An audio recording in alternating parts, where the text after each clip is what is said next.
नमस्कार. आपण आलो आहे एक शेतकरी प्रगत शेतकरी गोकुळ दिवाकरराव कत्रकर, गाव दिघी, तालुका चांदूर रेल्वे, जिल्हा अमरावती. या गावामधील प्रतिष्ठित चांगले शेतकरी आहे. यांना भाजीपालाचं चांगला अनुभव आहे आणि हे दरवर्षी काकडी पीक घेत असते. आपण त्यांच्यापासून जाणून घेऊ शकतो काय कसे करतात ते काकडीचं पीक. नमस्कार भाऊ. नमस्कार. काय सांगू शकता तुम्ही या काकडी पिकाविषयी माहिती? यावर्षी 9 पाकिट काकडी लावली आहे. 1.5 एकर शेत आहे. आपले सुधीर भाऊ घोडेराव यांच्या मार्गदर्शनात याचं काम चालू आहे. सध्या 1 तोळा झाला, 1 क्विंटल माल निघाला. कोणती व्हेरायटी लावली काकडी? हे शानची आहे भाऊ. बरं. आता सध्या पहिला तोळा झाला आहे की नाही? पहिलाच तोळा झाला. तर काकडी तुमची चांगली आहे. मी पाहायला आलो आहे.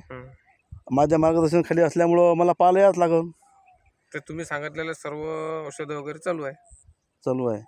तर तुम्हाला किती अपेक्षा वाटते, किती तोळा निघाला पाहिजे? मला तर असं पुढचाच तोळा असं वाटतं का जवळजवळ 6 क्विंटल माल निघेल म्हणून. बरोबर आहे. क्वालिटी पण चांगली आहे. हिरवी गच्च काकडी आहे. प्रत्येक काकडीला 30-40 कळे आलेले आहे. किती एकरावर प्लॉट आहे हा? लांब 1 एकरचा आहे. 1.5 एकराचा, जवळपास 16-17 ओळी आहे की नाही? 36 बेड आहे. 36 बेड आहे. 36 बेडवर आहे समजा. चांगल्या प्रकारची काकडी आहे. दरवर्षी घेता तुम्ही? हो, दरवर्षी लावतो.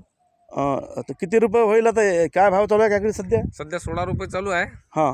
पण पुढच्या महिन्यात भाव काही ना काही 5 रुपयाने वाढले तरी 3-3.5 लाखाचा प्लॉट आहे. हो. आणि अशा प्रकारचं काकडीचं पीक आणि दरवर्षी तुम्हाला अनुभव आहे. हो. हां. शेतकऱ्यासाठी काय सांगू शकता? आता लोक म्हणतात शेतकरी शेती परवडत नाही, भाजीपाला परवडत नाही, मजुरी वाढली. आणि असं जर तुम्ही स्वतः मेहनत करता, आता एवढं तुम्ही कूलरमध्ये झोपणाऱ्यासाठी नाही पुरत भाऊ शेती. करणाऱ्यासाठी तर पुरते. जो मेहनत करते त्याला शेती परवडते. बरोबर आहे. आता तुम्ही सगळ्या गोष्टी संपन्न आहे, ट्रॅक्टर आहे, शेती आहे, सगळ्या गोष्टी आहे, तरी तुम्ही स्वतः मेहनत करता. त्याचं फळ तुम्हाला दिसतच आहे. हिरवगच्च शेत, सगळ्या शेती काळी आहे, तुमचं हिरवं आहे. आल्यावर थोडं समाधान वाटते. जे नवीन शेतकरी आहे, आपले बंधू जे थोड्याफार नोकरी जॉब करतात, त्यांच्यासाठी काय सांगू शकता तुम्ही? त्याने करून पाहायला हरकत नाही बा, असं म्हणणं आहे. प्रत्येक क्षेत्रात जर आपण मेहनत केली तर सक्सेस होतेच.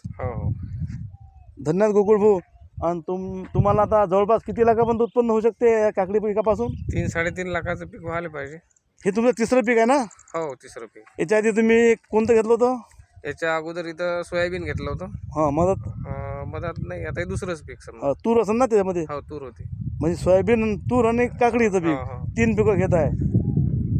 अशा प्रकारची जर शेती केली. शेजारी वाले चिकाटी पाहिजे. आमच्या शेजारचे देवतोडे भाऊ आहेत, ते अजिबात वावर खाली ठेवत नाही, पिकावर पीक सुरू राहते. मग त्याच्यामुळे आम्ही करणं चालू केलं. बरोबर.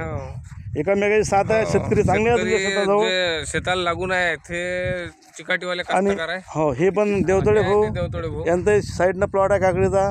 ते वावर त्याच्या इथूनच हिरवं दिसतं. हो, हिरवगच्च आहे. धन्यवाद गोकुळ भाऊ. धन्यवाद दादा.